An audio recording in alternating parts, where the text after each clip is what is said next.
Eyang Sugeng Rahayu pemirsa, Assalamualaikum warahmatullahi wabarakatuh. Kami sekarang berada di Petilasan Angling Darmo yang letaknya berada di daerah Bojonegoro pemirsa. Untuk itu ikuti selanjutnya untuk penelusuran tentang gaib. Dan untuk itu terima kasih, mau ikuti video selanjutnya.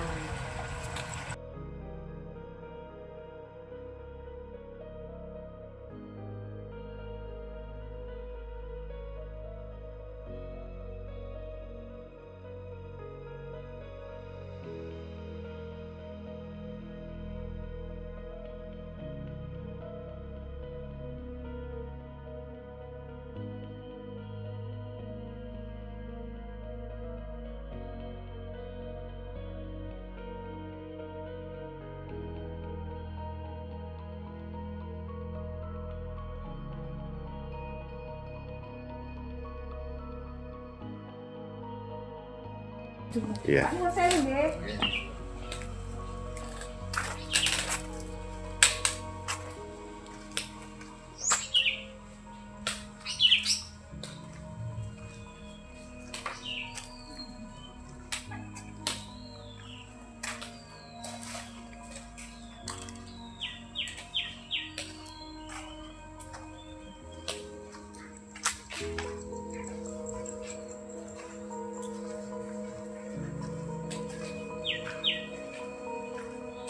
Petilasan Angling Darmo. Nah, kita akan memutar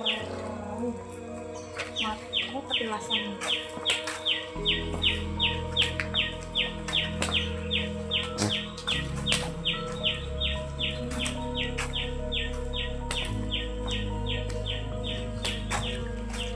Pemirsa, Petilasan Angling Darmo ini berada di tengah-tengah sawah, jadi suasananya adem asri dan enak untuk dibuat untuk meditasi, untuk menghilangkan stres, untuk menghilangkan suasana jenuh. Jadi di sini untuk tempatnya enak sekali. Jadi kita akan menelusuri tentang gaibnya, tapi kita menunggu juru kuncinya. Untuk itu terima kasih pemirsa, ikuti video selanjutnya.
Dari penelusuran petilasan Angling Darmo ini ada sebuah energi gaib, yaitu penjaga petilasan Angling Darmo ini berwujud seperti tinggi besar, terus dia seperti utusan untuk menjaga energi gaib yang ada di sini atau petilasan Angling Darmo. Jadi pemirsa jangan salah kaprah, jadi ini bukan untuk bukan untuk mencari pesugihan atau bukan untuk mencari pelarisan, bukan untuk nyeleneh-nyeleneh, tapi ini adalah sebuah petilasan Angling Darmo yang berada di daerah Bojonegoro.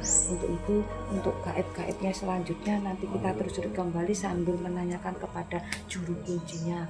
Untuk itu kita istirahat sebentar pemirsa. Terima kasih.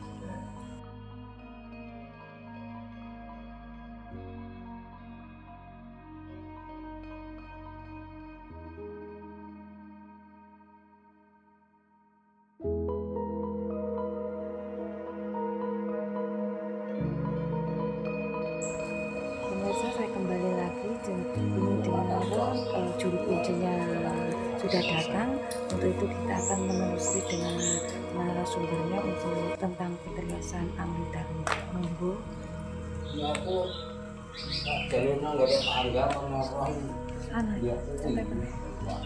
Tentang petilasan Angling Darmo dengan Bapak Sinten?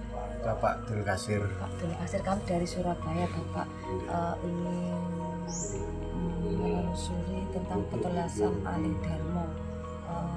Ini masalah sejarah bapaknya saja. Kalau kita akan menanyakan tentang masalah dimensi atau gaibnya aja, itu Bapak untuk sejarahnya petilasan Angling Darmo yang ada di Bojonegoro ini, monggo diperjelas atau dijelaskan awalnya seperti apa kok berdiri di sini petilasan Angling Darmo. Ya, awalnya petilasan yang Prabu Angling Darmo di Desa Wotanyare, Kecamatan Kangkidu, Kabupaten Bojonegoro. Pada awalnya waktu leluhur Wotanyare di sini itu membabat hutan. Nah, di sini ini ada sebuah kayu. Pada waktu penebangan itu, waktu ditebang kayunya tidak bisa mati, dan kayunya dibakar pun juga tidak nyala.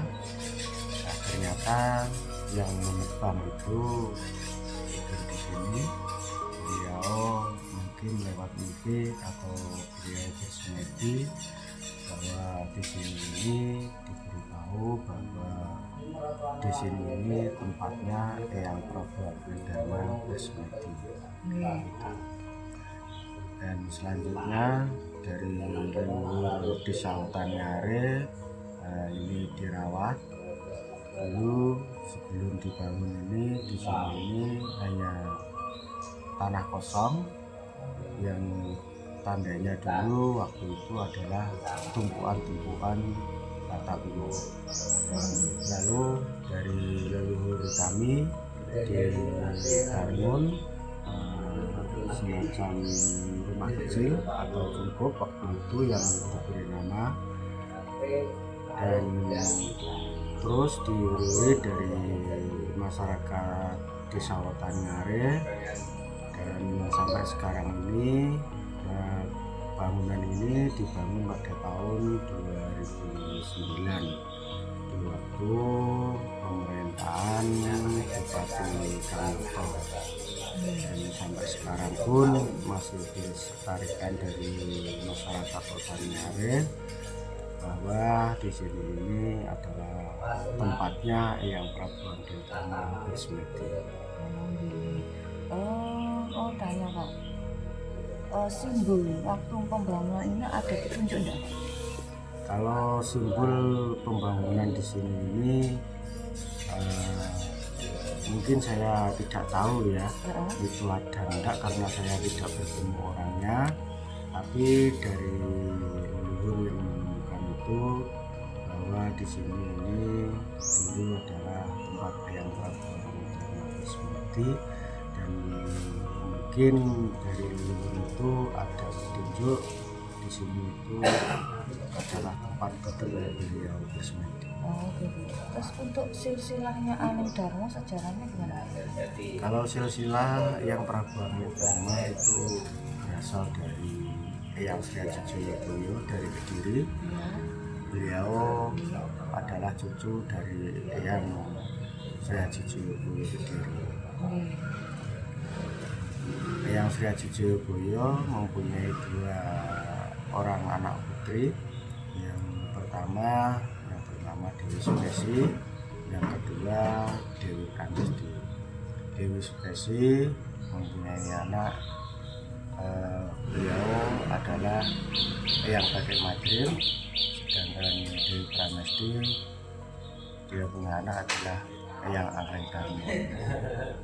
Dan dari keturunan bapak beliau berasal dari Prabu Gendroyono pada waktu itu yang memimpin di Nias Timur. Sedangkan bapaknya Eyang Anggradarma yang bernama Raden Wijen Wahono. Itu silsilahnya. Petilasan Anggradarma ini apa cuma di daerah Bojonegoro ini, apa di daerah juga ada? Di daerah lain ada, yaitu di Jawa Tengah. Yang satu di Temanggung dan yang kedua di Lawat Pati, Desa Sukolilo. Berarti banyak ya Pak ya petilasannya di selain daerah sini, masih banyak ya Pak ya? Ada. Jadi di Temanggung sama Pati Sukolilo itu petilasan Eyang Prabu Anggradarma. Mohon maaf Pak Ngapunten, untuk tradisi Jawa ya Pak ya, kalau di petilasan ini apakah ada masyarakat yang masih tujuan ke petilasan ini untuk apakah untuk aneh-aneh ada Pak orang-orang yang misalnya? Kebanyakan yang soal di petilasan Eyang Prabu Anggradarma ini hanya mendoakan dan berdoanya sesuai dengan agama masing-masing, sesuai kepercayaannya masing-masing. Jadi di sini tidak ada aturan berdoa harus pakai doa, ini tidak ada. Jadi berdoanya menurut agamanya masing-masing, karena yang sowan di petilasan Eyang Prabu Anggradarma ini semua agama sudah sowan ke sini. Jadi bebas Pak ya? Bebas, tidak ada aturan. Jadi menghargai itu Pak ya, menghargai leluhur nih Pak gitu sesamanya. Gitu. Jadi pemirsa, untuk sejarahnya sudah dijelaskan sama Bapak siapa? Pak Dul Nasir. Ini Pak Dul Nasir, Ngapunten lali. Pak Dul sudah dijelaskan, dan saya akan tanyakan yang pertanyaan kedua. Saya mau naik ke kedua Pak Yu.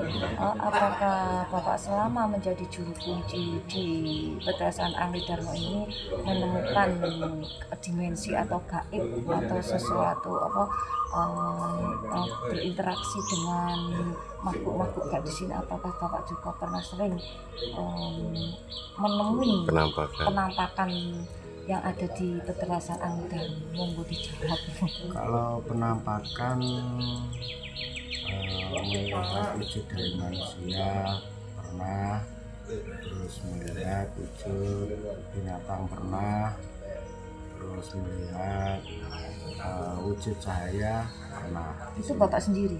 Saya sendiri, dan pengunjung pun juga ada yang cerita bahwa di sini dia pernah ditemui semacam hewan seperti manusia. Kalau hewannya seperti apa Pak? Kalau hewan yang Ular. ada di sini itu satu naga, dua Ular naga maksudnya?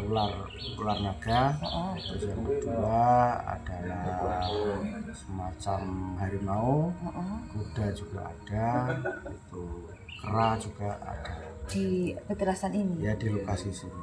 Nah, untuk wujud manusia itu wujud seperti apa Pak manusianya? Kalau wujud manusia seperti manusia biasa ya, berbaju hitam, jadi semua serba hitam. Ada, terus berpakaian baju putih juga ada. Itu yang wujud manusia. Kalau bicara saya belum pernah, dia cuma muncul gitu aja. Jadi semua yang ditemui Bapak Dulkhasil ini, alam gaibnya Bapak ini ada menemukan apa, berinteraksi ya Pak ya, langsung dengan makhluk gaibnya. Dia menemukan seperti wujud manusia, wujud hewan, itu adalah sebuah simbol. Itu Bapak percaya enggak dengan adanya makhluk gaib atau dimensi lain?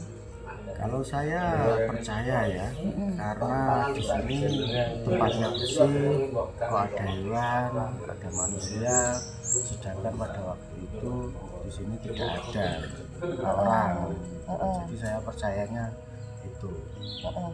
Bapak kan sering ditemui dengan wujud hewan, dengan makhluk gaib ya Pak ya. Tapi itu kan artinya menurut Bapak itu mengartikannya apa? Simbol atau sebuah petunjuk apa untuk persepsi Bapak sendiri? Kalau persepsi saya ya itulah memang hewannya yang Prabu Dharma yang dulu. Mungkin dia menjaga di sini atau memang disuruh ada di sini. Oke. Dari tadi gini Pak, saya tadi masuk ke sini itu ada sebuah energi.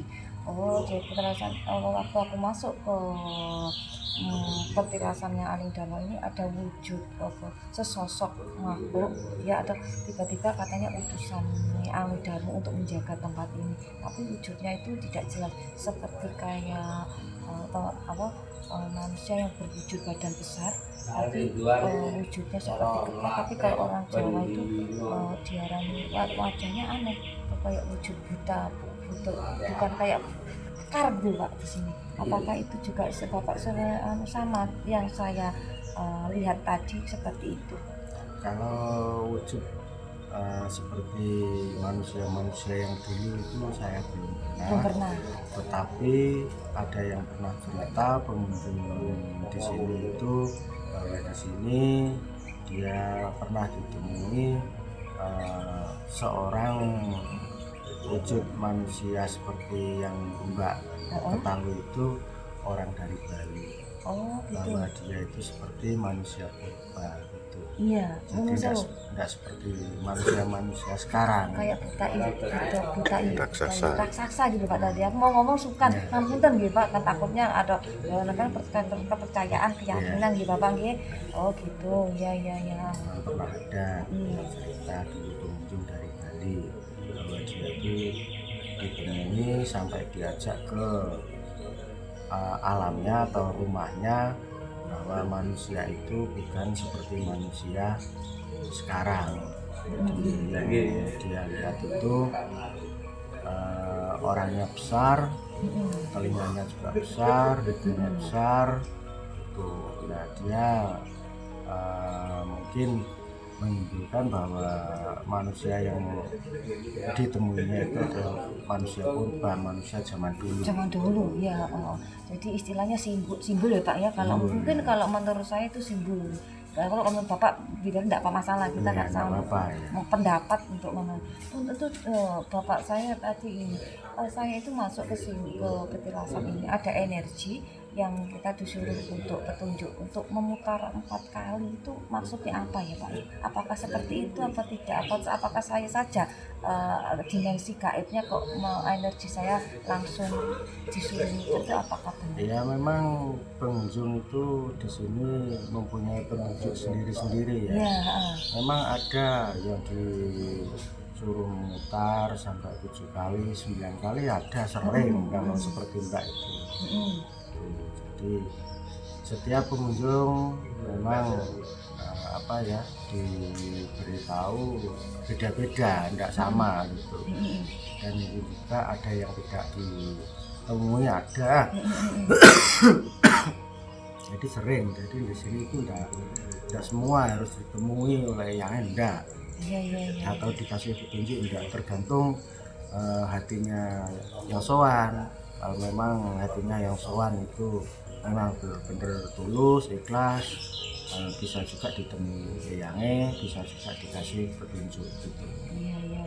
Oh iya, ngapunten Bapak nggih, soalnya ini masalah tentang gaib pemirsa dimensi. Jadi kalau sejarahnya Bapaknya sudah, jadi kalau soal sejarah Bapak sudah tentang masalah gaib. Nah ini tadi gini Pak, untuk makna dari pemutaran untuk itu persepsi Bapak itu pendapat Bapak apa maksud pemutaran di area petilasan Angli Dharma itu maksudnya untuk apa Pak? Untuk pendapatnya Bapak aja. Kalau Pak, pendapat saya ya mungkin itu memang petunjuk yang harus dilakukan oleh yang dikasih. Mungkin buat dirinya sendiri atau mungkin memang juga harusnya sebelum masuk dia mutar dulu gitu.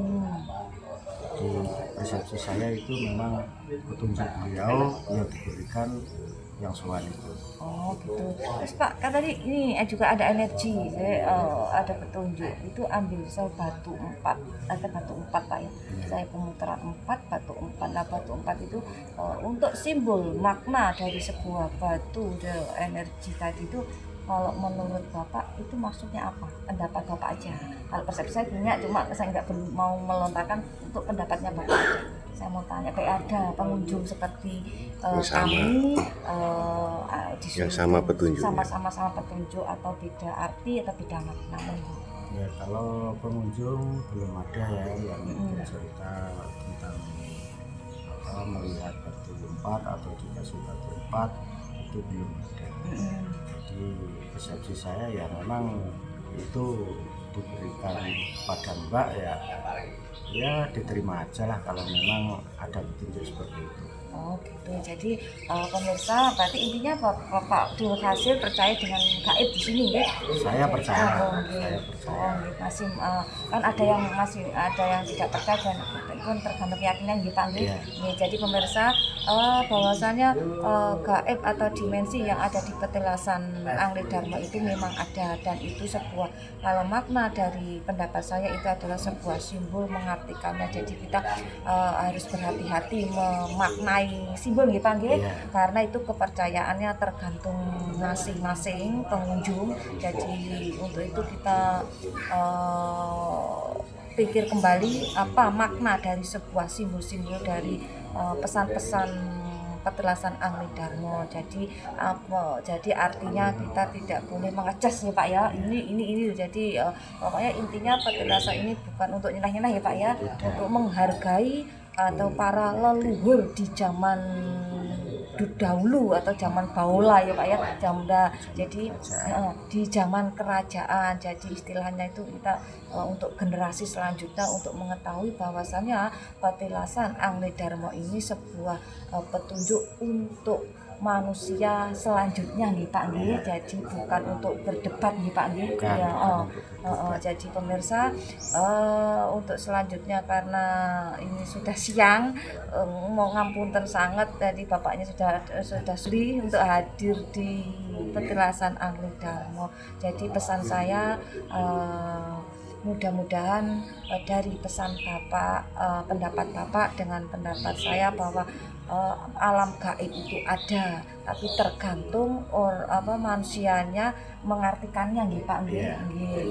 Nggih, monggo Bapak untuk pesan-pesan selanjutnya monggo. Ya, pesan-pesan saya dari semua masyarakat ya, baik masyarakat Jawa atau luar Jawa atau luar negeri.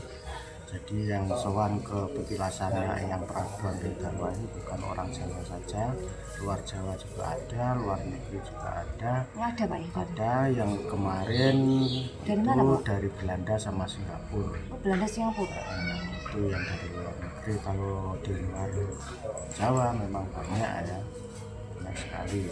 Jadi pesan saya ya kita saling menghormati, saling menghargai, dan mari kita jaga peninggalan dari leluhur ini agar tidak rusak, dan kita tetap menjaga biar peninggalan leluhur ini tetap lestari gitu.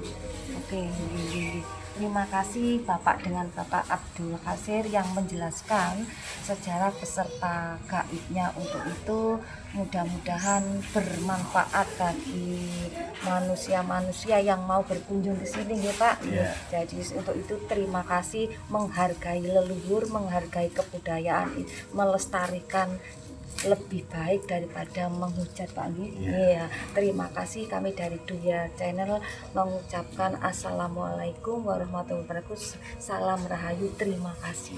Matur suwun sanget ya Pak.